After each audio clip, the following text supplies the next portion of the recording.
into yokuba xa sikhumbula amaqhawe injanjalarha ezifana noMakhanda oMaqoma Ngqika, abantu ababekhokela imfazwe bengaphambili, ukubulawa kweenkosi zamagqunukhwebe, oonkosi uChungwa, ukuvalelwa kweenkosi esiqithini, zonke ezo zinto zizo ezaba ngumthelela wokukhuthaza iinkokeli ezifana nootata uAlbert Lutuli, uR Tambo, Nelson Mandela, Chris Hani, njalo njalo, ukwenzela into yokokubana bazi okokuba eli lizwe alikakhululeki xa umhlaba walo ungekabuyeli ukuba nenini.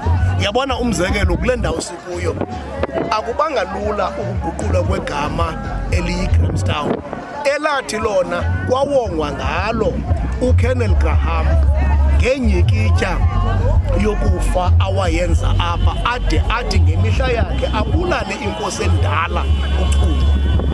Naxa usuka usiya apha kwisingqengqe sikaMaqoma esi kuthiwa yiFort Beaufort namhlanje, imilambo ebheka phaya itshintshwe amagama. Uzawuthi xa usuka apha uve kuthethwa ngeFish River. iFish River yinxuba, wawela inxuba uzawufika iyiKunapu. iKunapu yingxoki ukuya kwisingqengqe sikaMaqoma, ukuya apho ekukho umlambo iNgcwenxa, imihlambi yeenkomo zakhe yayisela khona. iKat River nje yinto yokokuba kwakulinywa icuba, kusetyenziswa isingxobo esi ekwakuthiwa ke ngoku yiKat River. Naxa ngaba nokufakela cuba lakudala kwakuthethwa ngaloo nto leyo.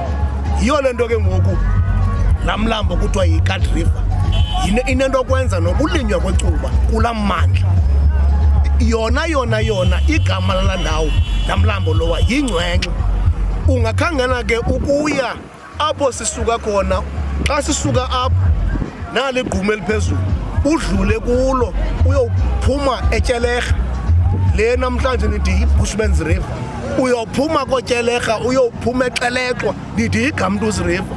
Yimilambo leyo enembali, enamagama ayo esintu, ekufuneka into yokokubana ibe ngamagama esiwakhuthalelayo ukuwabiza, ngoba azinzisa isidima nobunini mhlaba kubantu bomhlaba. Singabizi izigculelo ekude kuthi ilizwe lakuthi kubekho abantu abacinga fanuba bangamisela iinkosi zabo kwilizwe abahambeleyo kulo, ilizwe elisecangatha umhlaba walo. Nanamhlanje kukulwelwa kuphalala kwegazi lalo maqhawe nezo nkosi ezafela apha kwilizwe labo.